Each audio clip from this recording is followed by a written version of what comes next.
أشهد أن محمدًا عبده ورسوله بعثه الله برسالته فبلغ البلاغ المبين وتركنا على البيضاء ليلها كنهارها لا يزيغ عنها إلا هالك صلى الله عليه وعلى آله وأصحابه الذين تمسكوا بسنته وساروا على نهجه وجاهدوا في الله حق جهاده وسلم تسليما كثيرا. أما بعد، أيها الناس، أيها المسلمون والمسلمات، أوصيكم ونفسي بتقوى الله تعالى. يقول سبحانه وتعالى: يا أيها الذين آمنوا اتقوا الله حق تقاته ولا تموتن إلا وأنتم مسلمون. ويقول أيضا سبحانه وتعالى: يا أيها الناس اتقوا ربكم الذي خلقكم من نفس واحدة وخلق منها زوجها وبث منهما رجالا كثيرا ونساء واتقوا الله الذي تساءلون به والأرحام إن الله كان عليكم رقيبا. ويقول سبحانه وتعالى: يا أيها الذين آمنوا اتقوا الله وقولوا قولا سديدا يصلح لكم أعمالكم ويغفر لكم ذنوبكم ومن يطع الله ورسوله فقد فاز فوزا عظيما. ثم اعلموا أيها المسلمون والمسلمات أنه يجب علينا أن نحاسب أنفسنا في كل وقت وحين. يقول سبحانه وتعالى في محكم التنزيل: يا أيها الذين آمنوا اتقوا الله ولتنظر نفس ما قدمت لغد واتقوا الله إن الله خبير بما تعملون. ولتنظر نفس يعني كل نفس ما قدمت لغد، أي ما قدمت ليوم القيامة من الأعمال، فما كان من خير فإنه يحمد الله عليه ويزداد منه ويستمر عليه، وما كان غير ذلك فإنه يتوب إلى الله توبة نصوحا، يتوب إلى الله منه ويستبدله بالعمل الصالح، فإن باب التوبة مفتوح دائما وأبدا إلى أن تخرج الشمس من مغربها. Toute la louange est Allah subhanahu wa ta'ala, le maître des mondes, celui qui a fait donc de nous la meilleure donc des religions, ou encore celui qui nous a accordé la suprématie sur les autres religions en nous donnant l'islam, et qui a fait en sorte que si nous nous accrochions à la religion véritablement, nous serons effectivement la meilleure des communautés qu'il a fait sortir pour les gens. Je témoigne qu'aucune divinité n'est digne d'être adorée dans la vérité, sauf Allah. Il est unique, n'ayant aucun associé, celui qui a créé les créatures pour son adoration, qui leur a ordonné de l'unifier et de lui obéir. Et je témoigne également que Muhammad sallallahu alayhi wa sallam est son serviteur et son messager qu'il envoya avec son message, et que Muhammad a transmis effectivement le message de manière claire et qui nous a laissé tous et toutes sur une voie claire de nuit comme de jour, et ne s'écarte de cette voie que celui qui est perdu. Qu'Allah nous en préserve. Qu'Allah répande sur Muhammad ses prières et ses bénédictions, sur sa famille et sur ses compagnons qui se sont accrochés à sa sunna, et ceux qui sont venus après eux et qui se sont accrochés également à la sunna de Muhammad sallallahu alayhi wa sallam, et qui font des efforts dans la religion jusqu'au jour dernier. Et nous prions Allah subhanahu wa ta'ala de faire en sorte que nous soyons parmi ces personnes-là. Alors, chers frères et chères sœurs, chers fidèles musulmans, je vous incite ainsi que moi-même, je m'incite d'abord, et ensuite je vous incite également à craindre Allah subhanahu wa ta'ala. Allah ta'ala dans le Coran a appelé le croyant en lui demandant de le craindre. Dans plusieurs versets du Coran, nous voyons Allah subhanahu wa ta'ala: ô croyants, ô vous qui portez la foi, craignez Allah comme il doit être craint et ne mourrez qu'en parfaite soumission. Ô hommes, craignez votre Seigneur qui vous a créé. Ô vous qui portez la foi, craignez votre Seigneur et dites de bonnes paroles. La crainte d'Allah subhanahu wa ta'ala est recommandée donc dans le Coran à travers maintes versets. Nous prions Allah subhanahu wa ta'ala qui nous accorde sa crainte. Ensuite, après cela, chers frères et chers sœurs, nous rendons grâce à Allah subhanahu wa ta'ala qui nous a permis donc d'être dans ce mois qui est un mois sacré. Le mois dénommé Shahrullah, le mois d'Allah. Le mois que le prophète sallallahu alayhi wa sallam lui-même, il a appelé le mois d'Allah, Ay Muharram.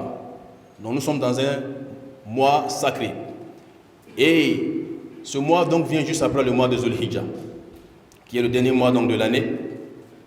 Et nous avons certains de nos frères et certaines de nos sœurs qui sont allés effectuer le pèlerinage à la maison sacrée et qui sont rentrés. Nous prions Allah subhanahu wa ta'ala qu'il accepte leur pèlerinage. Ceux qui sont allés faire le Hajj, ils ont fait les rites du Hajj. Jusqu'à revenir au pays, nous prions Allah qu'il accepte leur pèlerinage.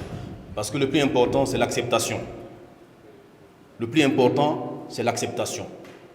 Nombreux sont ceux qui font des œuvres, mais sont très peu ceux dont les œuvres sont acceptées. Allah dit subhanahu wa ta'ala: Innama yataqabbalu Allahu minal muttaqin. Allah n'accepte que des pieux. Allah n'accepte que des pieux. Et le prophète sallallahu alayhi wa sallam dit: Hajjun mabrour, laysa lahu al-jaza illa al-jannah. Le pèlerinage qui a été accepté n'a autre récompense que le paradis. Nous prions Allah qu'il accepte leur pèlerinage. Et ceux qui ne sont pas allés cette année, on prie Allah subhanahu wa ta'ala qu'il leur donne les moyens financiers, les moyens physiques pour y aller donc les années prochaines. Qu'Allah ta'ala accepte nos prières et qu'il nous pardonne nos péchés. Alors, chers frères et chères sœurs, sachons que il est obligatoire pour tout musulman, de se faire ses comptes à lui-même, de se faire ses comptes dans cette vie de dunya avant la vie de l'au-delà. Faire ses comptes, ça veut dire quoi? Que le musulman doit, à un moment donné de sa vie, s'arrêter et puis regarder qu'est-ce qu'il a dévancé pour lui-même demain. Qu'est-ce qu'il a dévancé pour lui-même, pour sa vraie vie? Oui, pour sa vraie vie. Parce que la vraie vie, chers frères et chères sœurs, ce n'est pas cette vie dans laquelle nous sommes actuellement. C'est une vie passagère. Mais la vraie vie, c'est la vie après la mort, qu'Allah nous accorde cette vraie vie-là. Dans le Coran, Allah nous dit: ô vous qui portez la foi, craignez Allah et que chaque âme regarde ce qu'elle a dévancé pour elle-même demain. Et craignez Allah, car Allah est parfaitement informé de ce que vous faites. Allah est parfaitement informé de ce que vous faites. Donc, c'est un ordre d'Allah subhanahu wa ta'ala nous invitant à se demander nous-mêmes nos comptes pour voir est-ce que nous avons fait du bien et continuer à le faire, ou bien est-ce que nous avons fauté, est-ce que nous avons commis des péchés et puis se repentir. Donc il est du devoir du musulman de le faire à tout instant. Chaque jour, le musulman doit faire ses points personnels pour préparer sa vie donc de l'au-delà. Ce qui est bien, il remercie Allah qui l'a aidé à le faire et il le prie de l'aider à continuer. Et s'il voit qu'il a commis des péchés, en ce moment-là, il se repentit de ces péchés-là. Et cet acte-là, il doit le faire tout le temps. Le repentir du péché doit se faire tout le temps. Parce que tu ne sais pas lorsque la mort va venir. Ou bien tu ne sais pas également lorsque la porte du repentir sera fermée. Car le prophète sallallahu alayhi wa sallam nous a informé qu'un moment viendra où le repentir ne sera plus accepté. Et il a cité le moment où le soleil va se lever à son couchant. En ce moment, le repentir ne sera plus accepté. C'est pour ça qu'on doit se dépêcher pour se repentir. C'est pour ça, chers frères et chères sœurs, je vous incite ainsi que moi-même à regarder ce que nous faisons nous-mêmes. Allah dit dans le Coran: Balil insanu ala nafsihi basira. L'être humain se connaît lui-même. L'être humain se connaît lui-même. Si les gens font tes éloges, les gens disent que tu es bien, toi-même tu te connais toi-même. Il ne faut pas te laisser tromper par les gens. Chacun se connaît personnellement. Si tout le monde se réunit pour dire que tu es bien, si auprès d'Allah tu n'es pas bien, tu n'es pas bien. Tu n'es pas bien. Donc chacun d'entre nous doit se demander lui-même, est-ce que je fais le bien? Est-ce que je suis sur le droit chemin? Si je ne suis pas sur le droit chemin, je reviens alors sur le droit chemin. C'est pour ça qu'il a été rapporté que Omar ibn Khattab, radiyallahu anhu, il a dit donc dans cette parole, Hasibu anfusakum qabla an tuhasabu. Wazinu anfusakum qabla an tuzanu. Il a dit, faites vous-même vos comptes avant qu'on ne vous les fasse. Ça veut dire, toi-même pour te mettre dans la balance avant qu'on te mette dans la balance de l'au-delà. Toi-même, il faut faire tes comptes avant qu'on te fasse les comptes du Yawm al-Qiyamah. Imaginez un commerçant qui vend tous les jours, mais qui ne fait pas ses comptes. Chaque soir, quand il vient, il se repose, il ne cherche pas à savoir qu'est-ce qu'il a gagné aujourd'hui, etc. Celui-là, il est sûr et certain qu'il va faire faillite. Nous sommes tous d'accord sur cela. Le commerçant, quand il rentre chez lui, il fait son point de la journée. Qu'est-ce qui a marché? Qu'est-ce qui n'a pas marché? Pour que le lendemain, il puisse rattraper ça. Mais sachant que le meilleur des commerces, c'est le commerce de l'au-delà. Le commerce pour lequel nous voulons avoir le paradis. Pour ce commerce-là aussi, tu dois te faire les comptes. Pour t'assurer que tu vas avoir ce paradis-là. Parce que celui qui a raté le paradis, si Allah ne l'avait pas créé, c'était mieux. Parce qu'il a tout perdu. Même s'il a eu tous les biens de dunya, s'il n'a pas eu le paradis, en ce moment il a tout perdu. Qu'Allah nous accorde le paradis et qu'il nous préserve de l'enfer. Alors chers frères et chers sœurs, nous devons comprendre également que le fait de se demander les comptes, ce n'est pas à la fin de l'année seulement qu'on doit le faire. Parce qu'il y a des personnes qui croient que c'est à la fin de l'année seulement que tu dois te faire tes comptes. Non, c'est une erreur. Si tu penses que c'est seulement à la fin de l'année, comme actuellement nous sommes dans une nouvelle année hégirienne, tu fais tes comptes. Si tu penses que c'est seulement à ce moment qu'on doit le faire, tu te trompes. Le musulman doit le faire tout le temps. Tout le temps, il doit donc se demander des comptes parce que Al-Mawtu ya'ti baghtatan, parce que la mort arrive brusquement. La mort arrive soudainement. La mort ne va pas attendre que l'année finisse pour venir. La mort ne va pas attendre que tu sois prêt pour venir. La mort vient lorsque le terme est arrivé. C'est pour ça que nous devons à chaque jour donc, nous repentir et revenir vers Allah subhanahu wa ta'ala, qu'Allah nous accorde à tous une bonne compréhension. Alors chers frères et chers sœurs, nous sommes certes entrés dans une nouvelle année hégirienne.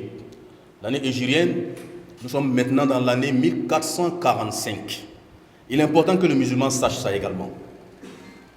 Que le musulman sache que nous sommes actuellement dans l'année 1445 de l'Hégire. En tant que musulman, tu dois le savoir. Non. Maintenant, tu ne dois pas chercher à ressembler, n'est-ce pas, aux autres communautés. Parce que les autres communautés, lorsque l'année change, pour eux, c'est une fête. Mais chez nous, les musulmans, quand l'année change, ce n'est pas une fête chez nous. Parce que chez nous, la fête, c'est une adoration. Et une adoration, ce n'est pas quelqu'un qui décide de le faire, c'est Allah qui nous donne l'adoration. C'est Allah qui ordonne de le faire.